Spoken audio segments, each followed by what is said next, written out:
welcome to a new episode of the show. I've probably not recorded anything or released anything for a while, just because of real life commitments getting in the way. But with me today, I've got someone from iRacing that you might recognise, and also the Global Sim Racing channel that broadcasts. It's Joey Atterbury. Joey, nice to have you on the show. First of all, and thanks for your time.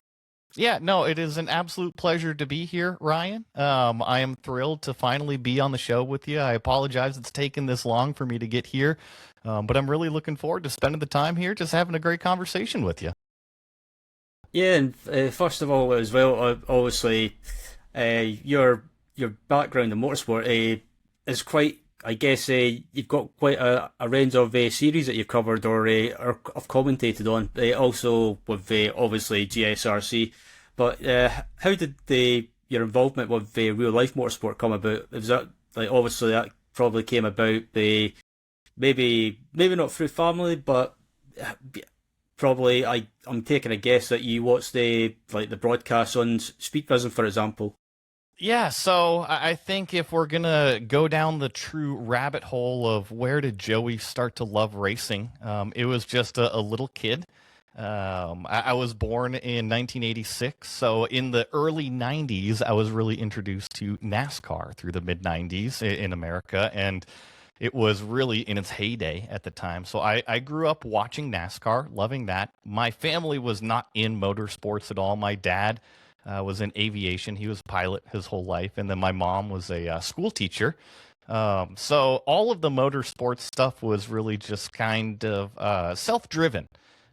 Really enjoyed watching the NASCAR stuff. And then my family picked up and moved East Coast to West Coast when I was about 8, 9, 10 years old.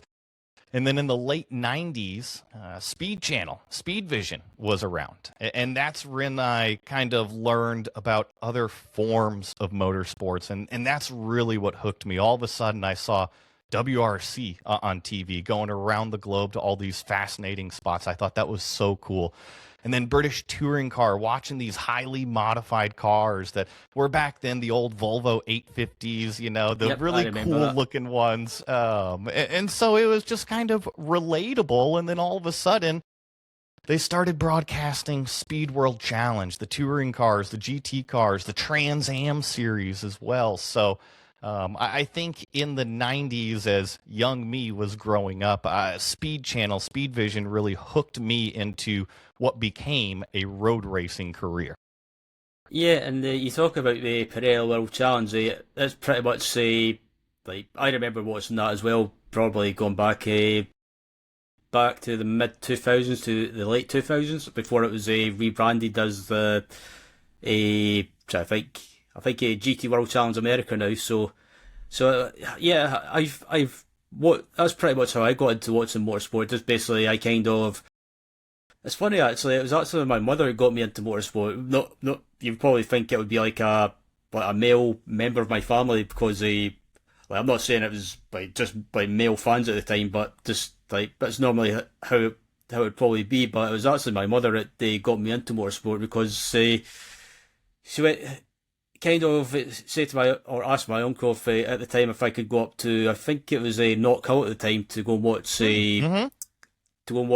not the British touring cars but just like some like club level racing and then they basically I think that's pretty much how my interest and love of motorsport came about and I think it's interesting though because it like different people have different entries into watching motorsport and basically and I always find it fascinating. I find it so cool, especially like over in America. You've got loads of like young kids starting to come up through like basically like kind of I wouldn't say club level, but basically like dirt ovals and They're taking the fast track. taking Yeah. the fast track. Yeah. So basically you've got like Keelan Harvick, you've got a Brixton Booth, I think it is, and I think you've got some of or one of Kyle Larson's kids starting to come through as well. So I think it's a good thing to see, and I think it won't be too long before you see them racing in the NASCAR Truck Series. I think, or basically one of the smaller NASCAR series. I can't remember what you call it, like regional series is what I'm trying to get at. I think.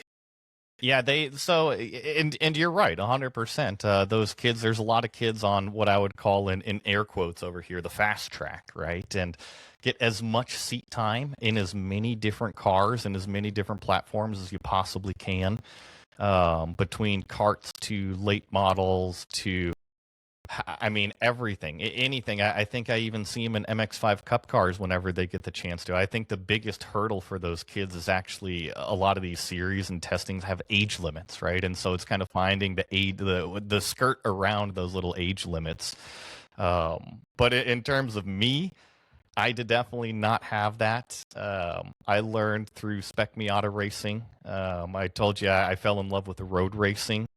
And then as a teenager, I got into auto sales, so not in cars, but actually aftermarket parts. So I was heavily into the car culture industry, if you will. Worked for a company called StopTech down in Southern California. They manufacture brakes. So I was on the sales team down in Southern California for a while, but the car culture stuff, it wasn't doing it for me. Like, I'm a competitive person, so I wanted to compete. I wanted to race. And so it was just kind of me finding, all right, what's the best club racing class that I can afford to actually go out and race? And something that would tell me, hey, am I a decent driver or am I just kind of playing around out here? And so I started Spec Miata racing, built my little Spec Miata, tore it all the way down to the chassis and rebuilt it with some friends a couple times, not due to crashing, but just getting it better and better and better and faster and faster. And that's really what launched my career is Spec Miata, first on the club racing level and then regional and then national, and then setting those track records and national wins, and then being able to kind of platform yourself up into other ladder series. Yeah, I mean, you talk about Spec Beata as well as a basically. Was this through the SC, trying Correct. to think, SCCA or Sports Car Club of America? Basically, but how did you find racing in that series? Obviously, you say that they've got regional series and the national series as well. Did you ever take part in the runoffs? I never actually went to the runoffs purely financially. So I was racing up and down the West Coast at the time, and the runoffs were in Topeka. And so it was quite a haul for me to get out to Topeka. And then just the whole political deal with the runoffs. I mean, your cars, if you're going to go compete, your car's going to get torn down. You're going to get protested. You're going to spend a lot of time and money just on the non-racing side of things. So I personally never found the draw to the runoffs. I would rather compete up and down in my region and be able to go win races, rather than invest myself into 1 week of, hey, you know what, everybody's going to protest you. But hey, that's my opinion. That's yeah. Yeah, I mean, obviously, I don't want to ask like what kind of money you would be looking at to spend to say take part in the runoffs, but I guess if you wanted to take part in the runoffs, I guess you've like you say you've pretty much got to commit to a whole week of it, and basically I guess like basically obviously you've got to drive there, or basically drive there early in the week, and then when you get there get set up, and then by the time obviously you've got to prepare as well for like I guess like the setup changes you've got to do as well. So I guess like not just financially, but I guess like basically the whole week you've kind of got to be kind of like focused. And you have to also think of it as the Super Bowl, right? So typically the runoffs are about 2/3, 3/4 of the way through the season. They're not always at the very end of the season. And if you want to win the runoffs, first of all, you have to qualify. So you got to be racing good equipment week in, week out. And then what happens when you get to the runoffs? You want to make sure that you got your best stuff. So you're going to have a new motor. How many sets of tires are you going through? So in terms of a club race weekend, I would consider it to be more on the semi-professional side of things rather than the true grassroots side of things. Even though it's the same format, same people, same everything, it's just taken up that next level. So it is a significantly more financial commitment. The time commitment, whatever, it's a race weekend. You got to get there early. You got to do your testing. You got to get on track. Hey, if you want to be fast, you got to do those things. And you got to be efficient at it. But I just didn't see the value given where I was in my career, when I could take that sort of investment and go over to, let's say, the Volkswagen TDI Cup, which I participated in. And that's truly what got me onto the ground floor of pro racing. And Ryan, as an adult, everybody knows it's more about who you know versus what you've won or your accolades before. And so it's really truly getting into that paddock on the ground floor. That was the key.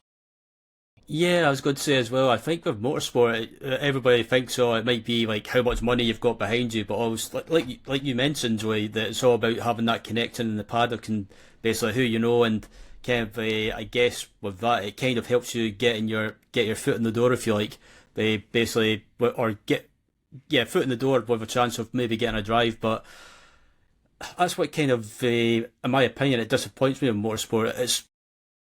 But yeah, fair enough. You need money to spend to go racing, but I've always been one of these old school people or fans, if you like, that likes to see drivers get given a chance through like pure determination, talent, driving talent. But yeah, maybe I just sound like a boring fart. No, I listen. I could sit at the pub and have plenty of beers with you and talk exactly that topic. I do think that road racing, well, just racing in general, it can be a very broken system because of how expensive it is. I'm not saying that other sports, ball sports, stick and ball sports aren't expensive, right? There's plenty of investments no matter what you decide to go into. However, when you look at racing, it's very one person focused, right? It's the driver focused, right?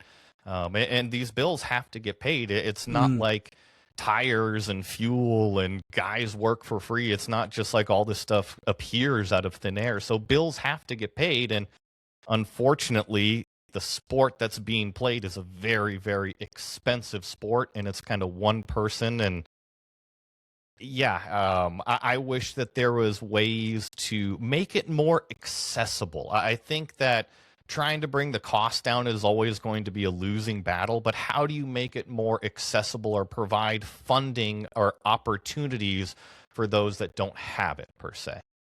Yeah, and I think I wish more series done that. I know there's some series of the open wheel series that have done that back in Europe. I can't remember the name of the series, but I think it was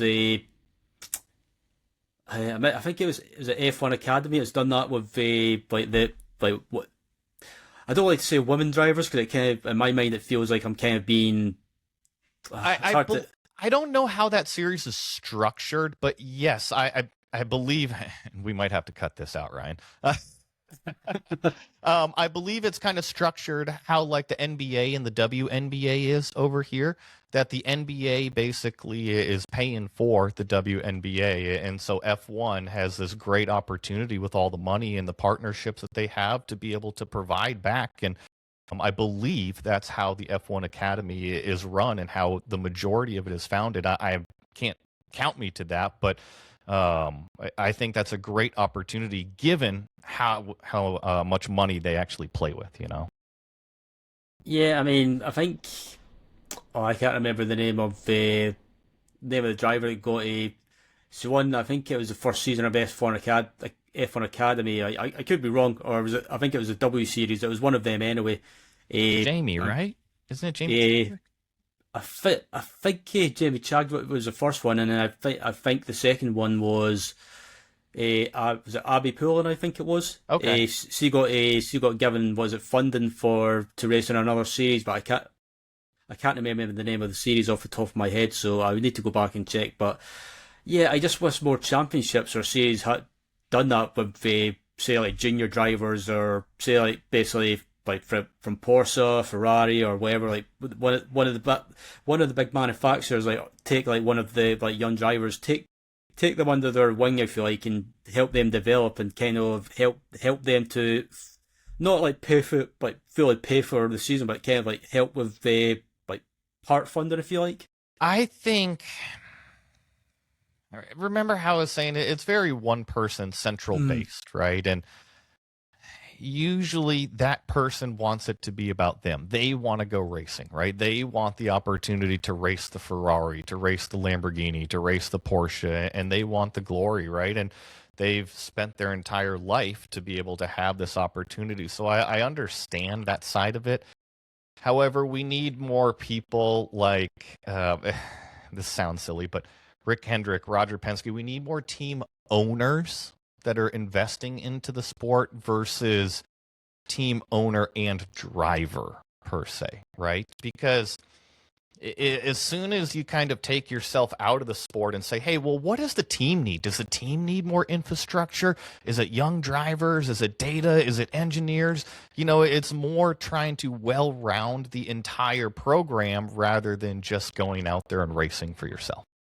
Yeah, I think it's a good point that you brought up with like Roger Penske and also Rick Hendrick as well. But obviously Rick Hendrick, I think I can't remember the name of the driver that he's got signed up at the moment in the O'Reilly series. Is it Corey Day? I think it is. Honestly, he's got plenty under his umbrella right now. And also, I think at one point as well, I think Roger Penske or Penske Racing had Miles Rowe signed up as well, or they were helping with his development. But I think, from what I read on social media, I think they've I can't remember if they've let Miles go or cut ties, but yeah, I think it. But either way, I think it's good that like big owners like Hendrick and Penske are helping young drivers like bring them through. I think it can only be a good thing for the future, and I think with that as well, I think Rick Hendrick as well has especially said that actually, I think he's got someone else signed up as well. Is it Raja Karuf? I think his name is. Or yeah, I think he's got Raja on the. So I think he's in O'Reilly series right now doing. Yeah. I'm not sure if he's full time in O'Reilly or if he's doing part time, but I know he is in those cars.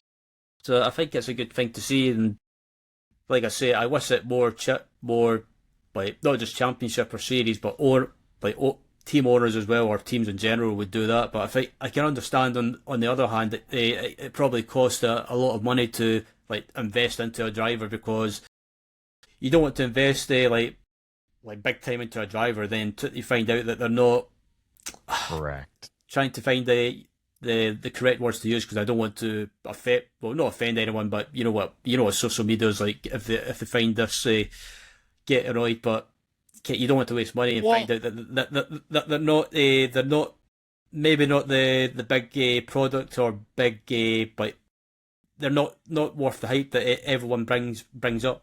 And so to compound the issue that you're talking about too, most of these people that we're talking about are younger, right? They're not 35, 40 years old. They're still trying to find their way as a human, as an adult, and what they want to do. And they've been provided this amazing opportunity to drive a race car. And holy smokes, like how cool is that one of these figures in motorsports is providing you the opportunity, but they're also still developing as a person. So yeah, you're absolutely right, is that it's a lot of money to gamble on. Let's say if this 18-year-old, you invest 3 years, 4 years into him at $2, $3, $4 million a piece, right? And then at 24 years old says, you know what? I absolutely loved racing cars, but it's not actually what I want to do in life, right? Yeah. That can be super tough at the time. Yeah. Yeah, I mean, I think I have noticed that, especially in Europe, I can't remember who it was.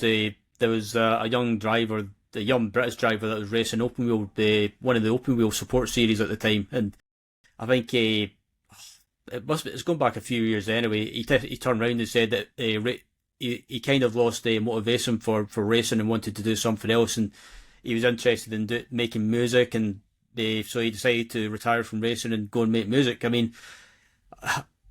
mean, if that's what people fair play if they want to try racing and see if it's for them. But obviously, sometimes with racing, it does require a lot of sacrifice. I mean, not just with money, but say, for example, if you want, you might have to leave whatever country you're living in to move to another country, say, to try and make that dream happen. I mean, I remember hearing about Colton Herter, who used to race in IndyCar and is racing in Formula 2 this season, and I think he had to leave America and move to, I think it was England he had to move to by himself. And I think I remember him saying that for him, that took a while for him to adjust to because he was still a young kid at the time. So, and he never really had much or no family around at all. Not even his dad was around to look after him. So I think from a young driver perspective, like I say, it's not just about the money, but it's also having to relocate to another country to try and make that dream happen. So it's Well, yeah, and I'm going to put the shoe on the other foot here because I've been in the industry as a driver, right? I've been kicked out of the industry as a driver, not in a, removal per se, but just funding, right? And we talked about how expensive it is. I mean, when I entered the sport way back, let's see here, my first year in GS, which was pre GT4, right? It developed into what GT4 is now. Um, I want to say like a year budget was probably in between 400 and $600,000 to run a car for the entire year for GS back then. And now, and I'm talking about in Grand Am. That was Continental Tire Sports Car Challenge, so the equivalent of what IMSA Michelin Pilot Challenge is now, right? So now, if you take that exact same car in the exact same series in GT4 and MPC, it's going to cost you anywhere between 1.2 to 1.6. I mean, even approaching $2 million, depending on the type of program that you're doing. And that's been 15 years, 16 years that it's tripled, in sort of the budget. So um, picture these kids or even 20, 22, 24-year-olds that, let's say, have got some funding, whether it be some family funding or B2B deals, however you want to put those together. And then you have to go and find that every single year. You know, what happens at Daytona when you get wrecked out from the guy who's just doing it for fun, and then you got to fix the car. And so we talk about these big figures being able to provide the opportunities, but I mean, those are the dollars that you're playing with nowadays. If you're going to go spend GT4 money, you're going to spend at least $1.5 million in 2026 if you want to put up a good effort. And if you're talking about GT3 and WeatherTech, you're probably thinking about more like in the $4 to $6 million range for a year, and that's 1 year to go out there and race. And that can be really, really exhausting on somebody's mental fitness just to try to go find that every year, right? You have to convince these people, hey, you know what? $4 million is totally worth it to put me in a race car. Doesn't that sound amazing for you to do, for you to spend? It's a tough deal to go get. yeah. Obviously, as well with trying to find the sponsorship and money to go racing for a season. Obviously, I guess drivers that obviously by sponsors they're putting in a lot of money like you say, Joey, and if they're putting in like loads of money for you to go racing, they're obviously want to see something in return, like results, TV time. You know, like obviously I've never been racing myself, but I guess is that the sort of thing you've had to do in the past when you've been racing? Like basically, You the, can the, the, never, the, you can't guarantee return on investment. You can't in racing. How do you put the dollars of a sticker on the screen into an actual invoice? Like you just really can't measure that. There's metrics out there to say, okay, it's worth this much money, but it doesn't guarantee that somebody's picking up the phone and saying, hey, you know what? I'm calling you because I saw this car on TV and I saw you win. It really has to be almost a business to business deal or somebody who is self-invested into it themselves, meaning, okay, I knew somebody from growing up that was a family friend that has money that wants to invest into me, per se. So that's why a lot of these companies that you see on the sides of race cars, it's not necessarily something that you're going to see in the grocery store or see online. It's usually the self-funded businessman advertising their own stuff. And so in my racing career, I was very, very fortunate enough to get onto the Roush umbrella of things very, very early on. And so I got paired up with several drivers that were ready to go and race. But if it wasn't for that opportunity with Roush, I wouldn't have been able to make it nearly as far into motorsports as what I did. Yeah, and you talk about that opportunity with Rouse as well. But how did that come about as well? But obviously, when you were racing, how did that come about? Was that through? Was it sort of like I'm trying to think of the best way to word it, So but was it basically like through? Was it kind of like did you contact them and say like, oh, would you get? Have you got any drives or opportunities going, or was it no, through no, it wasn't or anything like completely that. different? I'm gonna back it up, like 10 minutes or so. It's all about who you know, right? It's about networking in the paddock. And so my career went Spec Miatas, and then it got me into Volkswagen TDI Cup. Volkswagen TDI Cup got me into Grand Am GS. And then Grand Am GS, I was on a bottom basement Camaro team at the time. And thankfully got recognized from other guys in the paddock. Big shout out to Billy Johnson, was one of my best friends at the time. And Billy recognized me wheeling this car around and said, hey, you know what? You should try to come over and meet our guys and see if there's a spot for you within Roush. And so I said, okay, sure, let's go meet everybody. And from there, it just developed into conversations of, hey, you know what? Maybe are you available this upcoming weekend because we just had a car that was crashed at a previous event. We need somebody to shake it down to make sure it's okay for the customer to get back into it. So that's how I got my foot in the door with Roush, is just going over, shaking hands and saying, yes, I'm available when nobody else was, type of deal. And it was somebody that they trusted to give feedback. And then from there, it developed into, okay, this guy can shake down the cars. He's providing the feedback that we need to. Let's actually start to pair him up with some drivers and put him in some legitimate racing opportunities. And that's when I got paired up with Shelby Blackstock, driving the number 51. Shelby is, of course, the son of a very, very famous country singer over here. And then he went on and did the Indy Next Series after production cars and whatnot, and then I got paired up with Jack Roush Jr. With the GT4 cars. And so it's just kind of been an always evolving, raising my hand with Roush Performance. What can I do? Can I learn about the engineering side of things? What can I do on the car setup side of things? Can I sit in on these meetings and just wherever there is an opportunity, I'm always raising my hand. Yeah, and you're talking about with Rouse as well. Obviously, you're saying like you're in the like team meetings or engineering meetings or whatever. Obviously that's a thing that I guess you need to learn as well and know as well when it comes to racing. Obviously, like if you're looking through say like data for example, they say like after a race or after say like qualifying or whatever, do you find that you actually learn anything from that? So basically, if you're like, Depends on the weekend. it depends on the. But like obviously, is there stuff that you've learned from that you can say whenever you're racing, like basically take that away from you and use that whenever you're racing, like at the next track, for example. There's always something you can learn from every single lap, from every single corner. There's always something you can learn. And yeah, the characteristics, especially if you're spending so much time in one specific car, right? One specific platform, you get to know how it works, right? From the slow speed to the medium speed to the high speed. So you really just kind of have a feel of what it's going to do. So you're right, going from one track to another, yes, you can carry over a lot of that information. But with that being said, I mean, setups are track independent.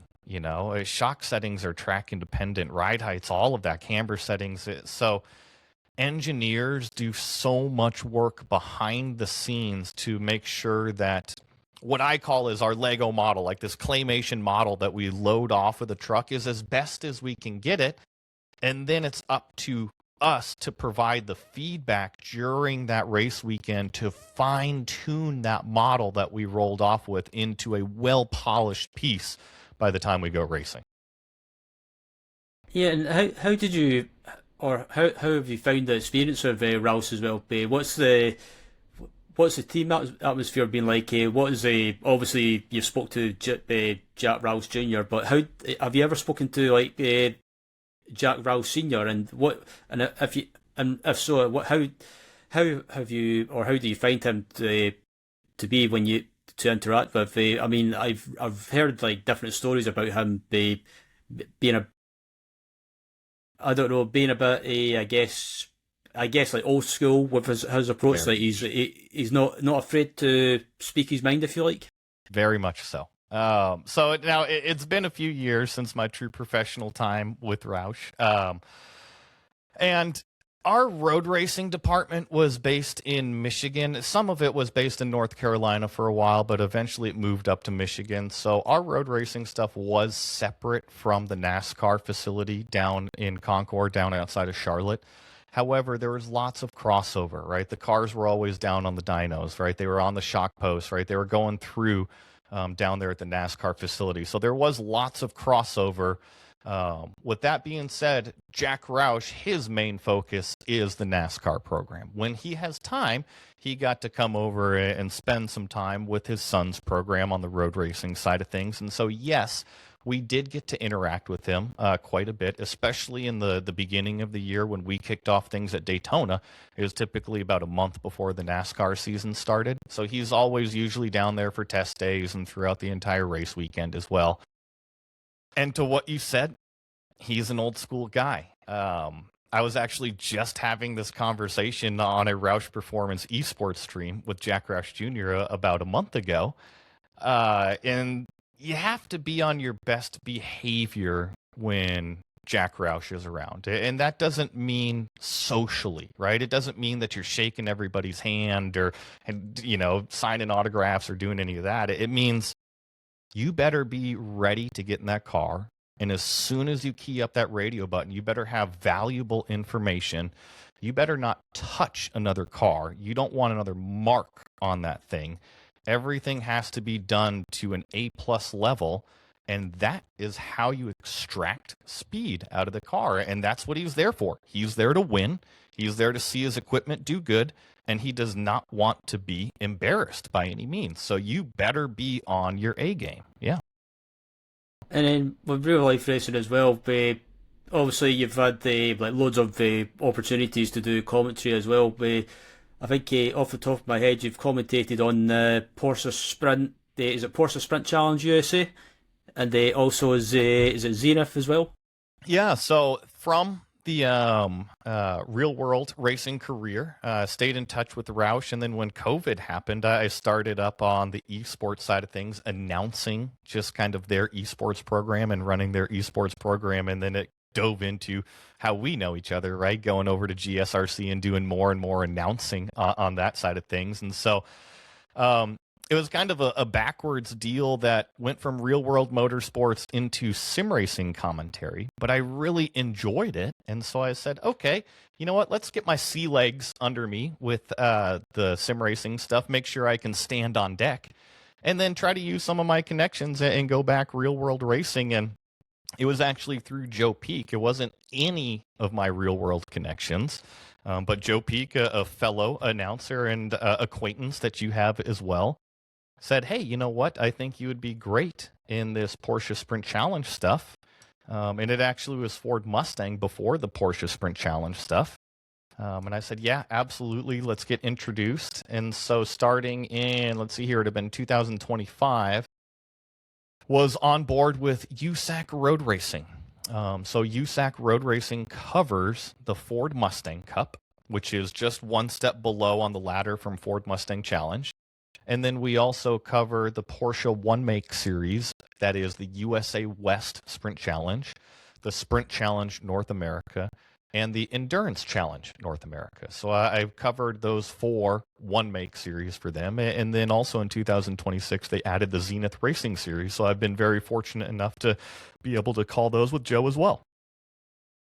Yeah, and with commentating on different series, different disciplines, do you find you have to like adjust how you prepare for like commentating on different series? Like basically, do you have to like adjust your preparation, if you like, or is it just basically just stick with what you know? I'm very much seat of the pants. It's funny because I work with Joe Peak a ton. And Joe is such a preparer. He's got binders, he's got notes, he's got points, he's got all this stuff. And then all of a sudden I show up, I pop open my laptop, I pop open my portable monitor, get my stuff open in terms of the track maps and the feeds and whatnot. And I'm ready to go. Of course, I make notes. What I like to do before a given weekend is I'll just go through turn by turn and write a paragraph on each corner. And it's not that I am going to use that information. It's just telling it in my brain again, refamiliarizing myself with every single corner on this specific track before we get there, because I feel that most of my stuff is a co-commentator, as a color. So I'm really trying to provide more technical knowledge, more knowledge about the race car, about the racetrack and the racing situations. So I'm very much more of a seat of the pants style commentary. Yeah, and with sim racing commentating as well, or moving on to sim racing commentating as well. Uh, Obviously, you said like your opportunity came. I guess it was was it Joe that they gave you the opportunity to join GSRC, and basically, is there anything?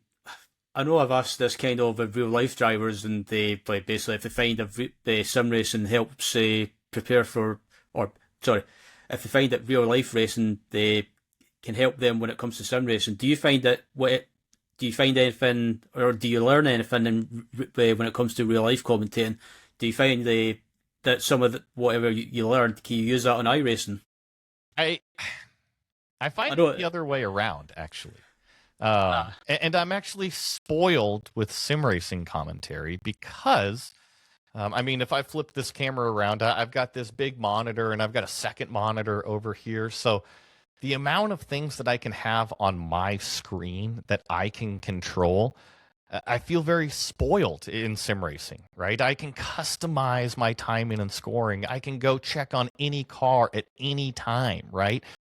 And in the real world, we don't get that access. I've got a timing and scoring screen that is just a live timing and scoring. And then I've got our production feed, which is what's actually going out onto the stream. But I don't get to click around. I don't get to zoom in on things. I don't have a million cameras to go and check in on stuff. So I usually find it the other way around, is that I can have a lot more information sim racing, and also the view, right? I can just be like in a chopper view or a blimp view and looking down at the track to be able to spot apexes and cars going in and out. So I find it the opposite. I find that sim racing, there's actually a lot more information, and then I'm a little bit more handicapped when I actually go to the real racetrack and do a real stream. yeah, quite a lot of people have said that to me when they actually find like you say, like with sim racing or iRacing or just in general, they can adjust like their live timing or camera views or whatever, and basically, I mean, for example, if I'm commentating on a broadcast, on iRacing, basically obviously I would have iRacing on my main monitor and then basically live timing on my second monitor, which is quite handy in a way because my second monitor is like right next to me. So, but I've never done real life commentating, but like you say, I have heard several people say that they're handicapped because they're limited on what they can do. So they've said as well that when it comes to real life commentating, they kind of have to readjust their mind or their brain, if you like, because they obviously they're limited. So, but It's a what? different style, though. Yeah, I feel like in sim racing, you can literally capture everything, right? If there's a battle between two cars, you can jump to it and you can capture it. In real world racing, you don't have that ability, right? We have camera crews out there and they're following sets of cars, whatever the producer is calling. They can't just all of a sudden click over and zoom in on another car because they know exactly where it is. So it's a different style. And I do feel like you can get lost in sim racing because you're always commentating on action all the time rather than like watching the whole landscape of what's going on per se. And then in terms of the production side, quite honestly, if I was a producer, director, I would not want my commentators watching anything else other than what's on the production feed. So I feel like it's just two different styles, and you just kind of have to separate the two. There's plenty of crossover, but yeah, just two different styles of commentary, I feel. Yeah, and then you were talking about with GSRC as well. But how long have you been apart with, or how long have you been with GSRC now? I think I started, it would have been like late 2022, I believe. It was like right about then. Because I started doing esports stuff at COVID time with Roush, so that would have been 20, but I didn't really start doing third party work for probably another couple years. And then obviously, I think like I was talking about before we came on air, I think I first came across your name and heard your stuff. I think it was back in, was it early twenty? Let me check my the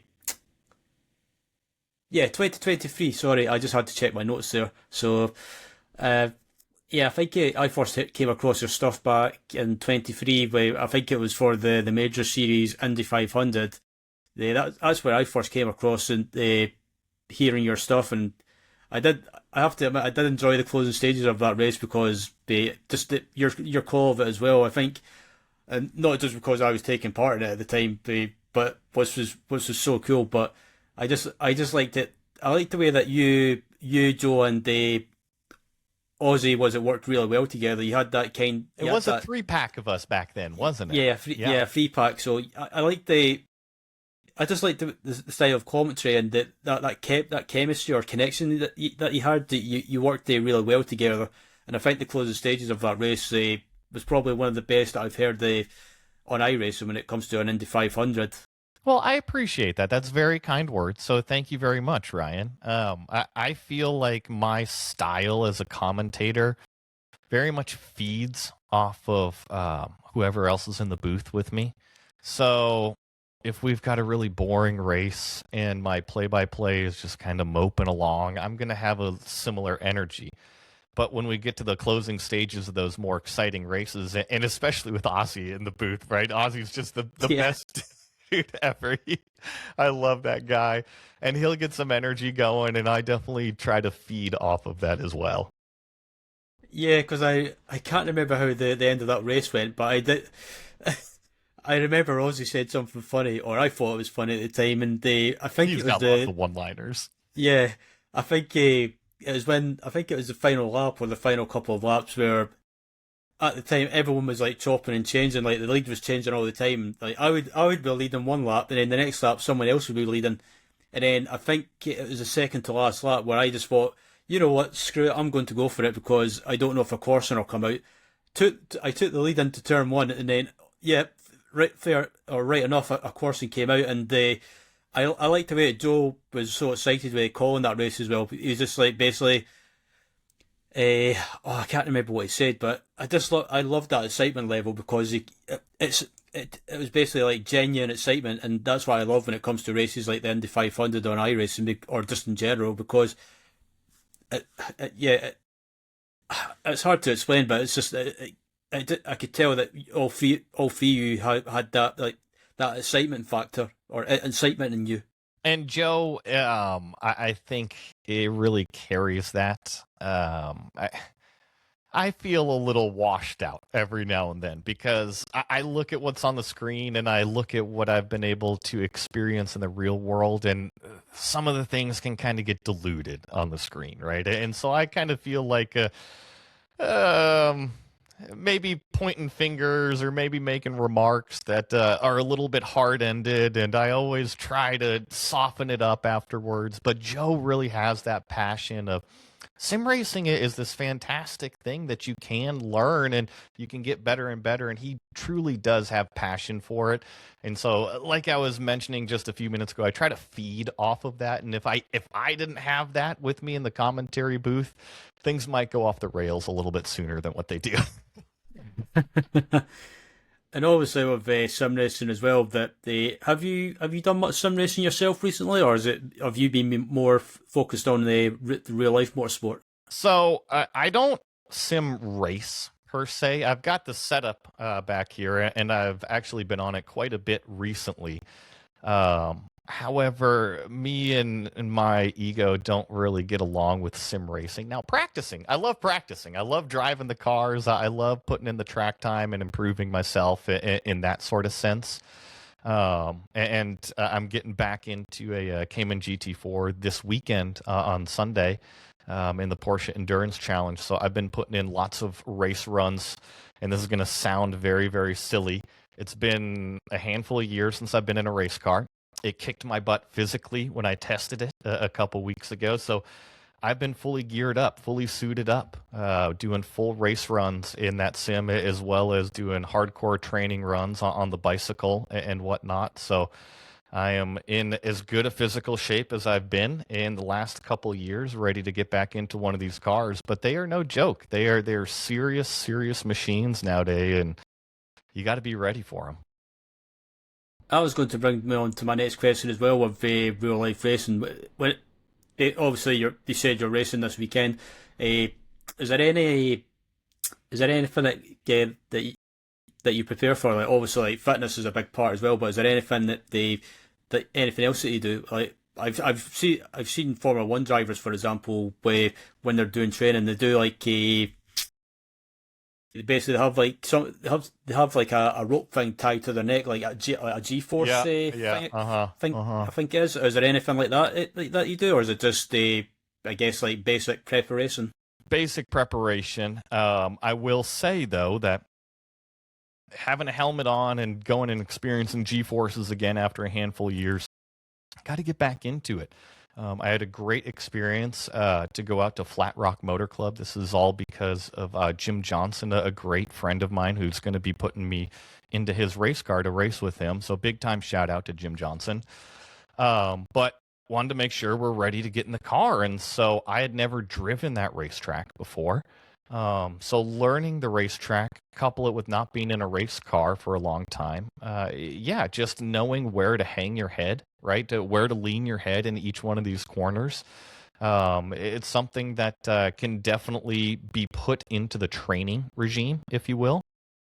Thankfully, going to Road America, I know Road America extremely well, right? And I've been to Road America year after year after year for the last 15 years or something like that. I might not have always been on the racetrack itself, but I've been there for the last decade plus. I know the racetrack to a T. Now, obviously, with the repaves and the additions and everything, there's always stuff to learn at the racetrack, but I'm very confident going to the facility that I'm going to. And so that definitely helps on the physical side of things, knowing what's coming up.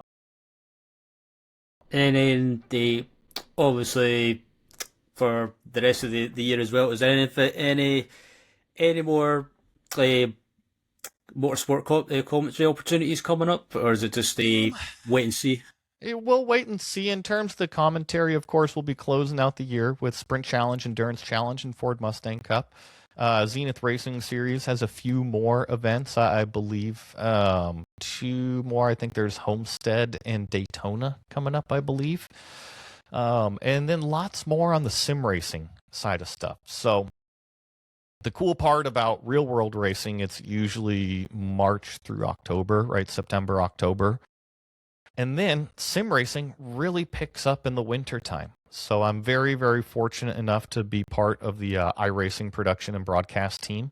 So not only do I get to do commentary on series such as the IMSA Global Esports Challenge the last couple years, but I've been very fortunate enough to call like the F4 series for the FIA as well through them, as well as several other events through iRacing. So real world kind of cools off for a few months, and all of a sudden sim racing just kind of takes off. So instead of hopping on an airplane and going to the racetrack, I come down here to the basement and pop open the PC and still continue to get to do to work either on the commentary side or on the production side of things.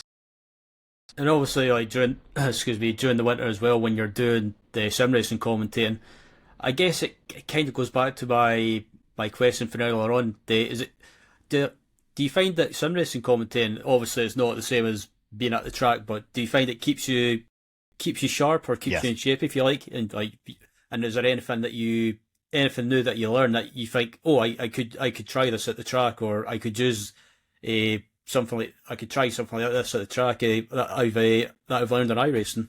Think of it like practice, right? And I mean, it's obviously not practice because it's still a job, right? You're still putting out a product and you want to be proud of the work that you're putting out there. But one of the beautiful parts about sim racing is exactly that. You can go sim racing. I can go boot up my PC and load up a race. Well, guess what? I can find work. I can find a gig. I can find commentary to go and commentate on. So the more practice you have at your craft, the better off you're going to be. And whether that's just kind of learning your cadence and learning how to spit out your words, whether it's pre-race and post-race, whatever you want to work on, it's literally practice laps. Yeah, it's a great form to really sharpen your craft. Yeah, obviously I don't commentate at racetracks, but I've always enjoyed commentating on iRacing. I mean, I'm not the best commentator by any means, but I just love that I always loved it when you were on the mic, man, and especially whenever you would hop into the commentary booth mid race. I always loved having you in the booth. Yeah, I think I remember popping into the booth once. I think it was during I can't remember if you commentated on one of the major series 24 Hours of Le Mans races one year. It might have been something else. I can't remember, but I remember popping in, and I think correct me if I'm wrong. I remember you saying at the time, I think it's good to have you, Ryan, but I can hardly understand your accent. But it's good to have you. What you're saying, you hopped in the booth, you said something. I was like, man, I have no idea what Ryan just said. I know he's speaking English, but I have no idea what he just said. Yeah, I didn't. It was a great time. We'll have to go dig that clip up. I know it's on GSRC somewhere. Yeah, where's I, I just remember hearing that. I remember you saying. I'm trying not to laugh now, but I remember you saying that at the time, and I was like, "What the hell?" Oh man, you have such a thick accent. I have to say, hey man, thank you so much for toning it down today, because I've understood everything that you've said here today. Yeah. Well, I won't repeat what I said at the time when you said that, because I had to mute my microphone at the time because I was laughing so much. But yeah, it was. I won't swear because there might be kids that listen to this, but yeah, I was like, what the hell? Okay, that's a bit unexpected, but yeah, that. And I always try to keep things light. I feel like there's so many people that they get so, hey, you gotta be, cross your T's and dot your I's, and you can't do anything misstepped, right? And you've got to be professional. I'm like, come on, is it? I know. I'm going to get shot down for saying this, but it's only a game at the end of the day. But and I think that people can take it way too seriously, and that's also it's still real life, and even at the real racetrack, you do kind of have to remove yourself from these situations every now and then. And yeah, I do try to let my hair down a little bit more, and there might be people that would call that not as serious, right? But it's just kind of who I am, right? Yeah. Yeah, I'm the same when it comes to commentating with, say, GSRC, for example. I've never been like, I still take it serious, but I know to have fun at the same time. So, say for example, if I mess up what I'm trying to say, or I mess up a driver's name, like ages ago, I used to stress out big time about that because me too. Because obviously you might get someone that says like, "Oh, you butchered my name, you need to get it correct," but most of the time I've never had that problem. I've obviously went and apologised, and if I, just in case just because I feel I have to, just to kind of stay on someone's good side. But most of the time, they've been pretty relaxed about it, and they say like, "Don't worry about it." Obviously, it's not like it could be like a foreign name, so it's like say like whatever language or basically whatever country they come from. Obviously, you don't speak the language, or you don't, so you might get the pronunciation mixed up or messed up. But yeah, it's similar with podcast doing this podcast as well. Like I remember when I brought it back at the start of this year, I think it was back in January. I recorded like my first episode back after like a 3 year break, and yeah, I was really stressing out big time. I mean, like my one of my friends that I recorded with, she was like, "Oh, you don't have to stress out about it. It's not as bad as you think." And I was like, I said to myself at the time, I'm like, yeah, I wasn't sure if they were just saying that at the time, and basically I started overthinking it, and I was like, yeah, I was like, I don't know if you mean it or not, but in my mind, I thought I sounded like I thought I sounded like absolute shit. Like that's me being honest. You know, and what I have found over this very, very short career so far that I've done commentary, the more you try to script stuff and the more you try to force things, the less you are, right? And the less you are through the microphone. And you might be able to present something or say the line, but you kind of get lost, right? And so I find that the best hits that I've ever done, the best commentary that I've ever done, it's totally on a whim, right? And that kind of goes back to what we were talking about with the preparation levels. Um, yeah, I feel like I probably should do a little bit more. However, I feel like when I'm able to spit out the words and call what I see on the screen, that's actually the best stuff versus trying to script something to say in a pre-race show or something. Absolutely, and with commentary as well, like basically, if someone was wanted to try their hand at the commentating at the tracks, what would your advice be? Obviously, like basically, I know with podcasting, I've had people ask me like, what advice would I give, and I kind of kept it like simple and basic. I just basically said, like just learn to enjoy yourself. Don't worry about making mistakes. If you make a mistake, then so be it. Like no one's going to like kick you down if you make a mistake, because like basically I find that's the only way to learn. And basically like never ever be afraid to reach out for feedback. I think one of the things that's always helped me in search for a job or a gig or whatever is raising your hand, right? Even if it's a job that you don't necessarily want to do, show that you actually want to be there. And then when you commit to something, it might be a pet peeve of mine. I'm a little bit older than some of these kids that are coming up through the industry. When you say you're going to do a show, show up, right? It's okay if you're a few minutes late or 5 minutes late or whatever, but show up when you actually say that you're going to do the job. So between saying, hey, you know what, I want to do this, and then actually being there for the job, you have to represent yourself and say, this is actually what I want to do. Is it going to cost some money out of your pocket? Probably, right? You're probably going to have to get a decent headset set up. You're going to have to get a decent microphone set up if you're doing this out of your house. So there's going to be investment costs on your side of things to show this is what I actually want to do. And so I think that if there's somebody trying to get out there in the commentary world, they want to do real commentary, go to your local racetrack, right? Go start shaking hands with the people who are entering the gate, who are handing out the tickets, who's doing the concessions, who's actually running this racetrack. Talk to those people and say, hey, you know what? Is there a job on the broadcasting side of things? Is there even a job in tickets? How do I get my foot in the door? Because I go back to what we talked about nearly a half hour ago. It's about who you know. Right. And as soon as you're able to make those connections, then you can work on exactly where you want to go. But always be available.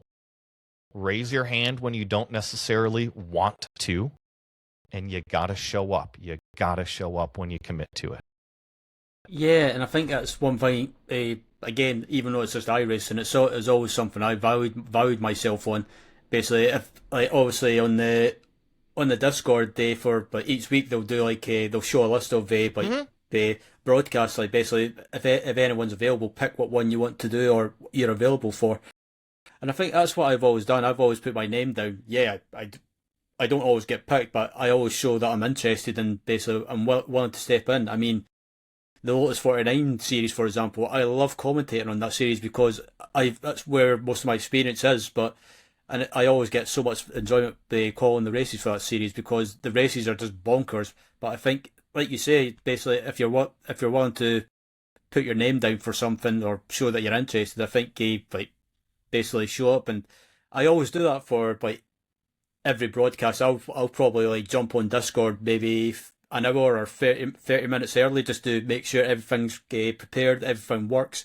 I've never been a fan of this approach of just turning up at the last second and winging it because I just find, yeah, it's not the best approach to use if you want to get recognised, I think. And here's a great example, right? So when I was doing GSRC, I was still running Roush Performance Esports, and I got a fantastic opportunity to start to work with the iRacing production and broadcast team, right? And so I got a couple really, I think they were happy hour shows way back in the day, a handful of years ago. And that wasn't really anything. It was just kind of picked up for a half hour and whatever. And then they hit me up and said, hey, you know what? Are you interested in running cameras for us for World of Outlaw series? And I sent a message back and learn from me, folks. Okay. And I said, hey, you know what? I'm really interested in doing commentary only, right? I'm not really interested in doing production work, right? And they responded back and said, everybody on our commentary team also does production. And I said, okay, yeah, sure. You know what? I'll go ahead and do this. I'll try it out. But from there, iRacing's trained me on how to do their cameras. I know how to do vMix operation on highlights and instant replay. I know how to run all of their graphics programs. I know how to run all of their Zoom programs with all their competitors. And because of all of that production knowledge, now I get to do remote production with Flow Racing and Slinger Speedway. I get to call cameras and cut cameras remote for Slinger Speedway. I get to do Hartford Snowcross in the winter because I know how to do vMix operation. And so it goes back to raising your hand, even if it's something that you don't necessarily want to do because you don't know where those doors can open you later. Yeah, and I think as well, with obviously you're talking about the production stuff. It's something I've always wanted to try in iRacing, but I just think obviously I prefer to do just like commentary only, just because I don't think in my honest opinion, I don't think I could handle doing commentary and like cameras and production and that sort of thing. I would just get, in my mind, I would just get too stressed out having to do maybe two things up, or basically two things at the same time. So I prefer to do just like co-commentary or just commentating in general only, just because I feel more comfortable with that. And that's everybody's own kind of way and how they want to approach it. And I just knew that if I wanted to be in commentary, I can't shoehorn myself into only being a color commentator, right? What happens, if somebody better comes along? I mean, what do I fall back on, right? And so I always try to have value, whether that's being able to go find instant replays. I mean, for instance, even on the real side of things, being able to operate all this different software. I've got the entire GPX camera system. So if something happens to one of our competitors, I can go pull it from their in-car cameras while I'm having Joe Peak kind of cover me for a minute because he's sitting next to me. So it's almost like I'm doing commentary, and because I have somebody next to me that I can trust, I can also do a little bit of production behind the scenes, and that just adds value to having me in the booth rather than just somebody that's going to call commentary. Absolutely, and yeah, I think but I guess like you say, but probably doing both things is very valuable because say if something happened, if someone else was originally planned to do like production as well, and they needed someone to step in at the last second because of something happened, you could jump in there and basically be like pick up like that because you're not having to, I guess you're not having to be showing how to use it, how everything works and how to use. So yeah, I think but it's a good point that you make there. I know that Arjuna Kankipati from RaceWat TV, I know he's done several commentary gigs on iRacing, doing commentary and the production at the same time. And I've always wondered, like, how do people do that? Is it not stressful? And then they've told me, it's like, no, but it's not as stressful. It's not stressful like you think it would be. It's actually like once you start doing it, you actually almost get spoiled with it. So with what Arjuna's talking about, obviously incredible graphics with what RaceSpot is able to provide and all of their overlays and everything. But think of it this way, is that you're commentating and you want to go talk about something. Well, you've got the click of the button and you can go talk about it and you can pull up the graphics that you want to do. So once you understand the flow of things and you're not overloaded with what's on the screen, yeah, I can totally see how he can get into a groove with it for sure. And then finally, before we wrap up, Joey, Yeah. is there anyone that you want to give a shout out to before we wrap up? Oh man, there's so many people in racing that I probably should thank. I think just immediately what's on the front of my mind is Jim Johnson being able to put me into his Cayman GT4 race car again this weekend. That's an unbelievable opportunity for for somebody like myself. So obviously, huge credit to Jim Johnson for really just opening everything up and allowing me to go and experience it again. But that opportunity wouldn't have been provided if I wasn't at the racetrack with USAC already. So USAC was the one who kind of lent out, their goodwill and said, hey, you know what, let's bring this guy on to do the job. And then ultimately it's put me back into a race car. And that all snowballed because of Joe Peak. So Joe Peak, USAC, Jim Johnson, everybody who's helped me along the way, Jack Roush Jr., the list goes on and on and on. So I think that there's probably too many people to thank, and probably really the most important one, Ryan Walker, for having me on the show. I appreciate the kind words, Joey. I'll probably start blushing in a minute, but yeah, thanks for coming on, man. I appreciate your time, and yeah, good luck for this weekend. And is there any way to watch the races on YouTube, for example? Yeah, if you go on to the Porsche Motorsport North America, PMNA YouTube channel, they will all be live streamed right there on the Porsche Motorsport North America YouTube channel. Great stuff, and I look forward to having a watch this weekend as well. And good luck to yourself, Joey. And hopefully you kick some ass. Thank you so much, Ryan. And if you want to follow the show on the social media, you can follow the show and listen to the show on Spotify. You can follow the show on Instagram and also TikTok as well, which we've just recently joined. And also follow the show on Twitter as well. But from me, from Joey, thanks for listening, and keep an eye out for future episodes.